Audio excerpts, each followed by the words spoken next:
Napakita sa Facebook kanina yung judge na nagbasa ng husga ng appeal chambers na binabasura ang interim release ni Tatay Digong na nagrereklamo kung anong epekto ng freeze ng Amerika sa lahat ng mga assets ng ICC, kasama na sa mga assets ng mga judges at prosecutor ng ICC.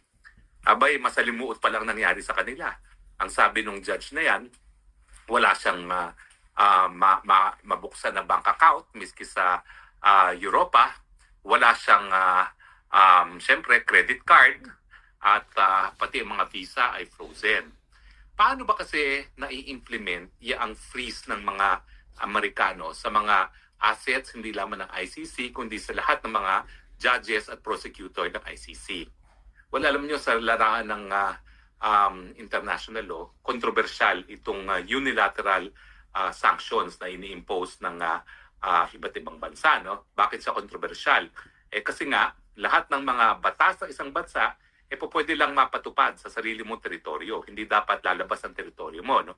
Pero itong ginagawa ng Amerika, unang-una niyang ginawang sanctions ay yung trading with Cuba. Bawal mag-trade sa Cuba. No?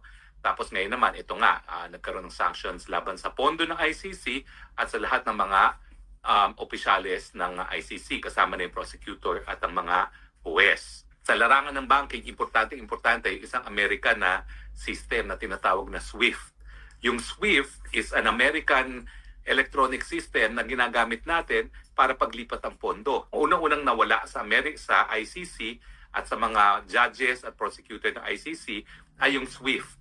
So hindi sila makatanggap ng pera from abroad. Now, hindi ko alam kung paano ngayon ang ginagawa ng ICC para makatanggap ng pondo sa kanyang operasyon, no? Nang walang SWIFT account. Alam naman natin na ang pondo ng ICC nanggagaling sa mga miyembrong bansa, kasama na doon sa mga pribadong pwedeng mag-donate sa ICC. Controversial yung donasyon na yan, ha? Kasi nga, paano ka magiging patas na mahistrado na tumatanggap ng donasyon? Ang chismis nga, ang mga Marcoses, through iba-ibang mga fake corporations o holding corporations, posibleng nagdo-donate sa ICC, kaya talagang pinupuruhan si Tatay Digong. At sinasabi ko lang naman, possibility.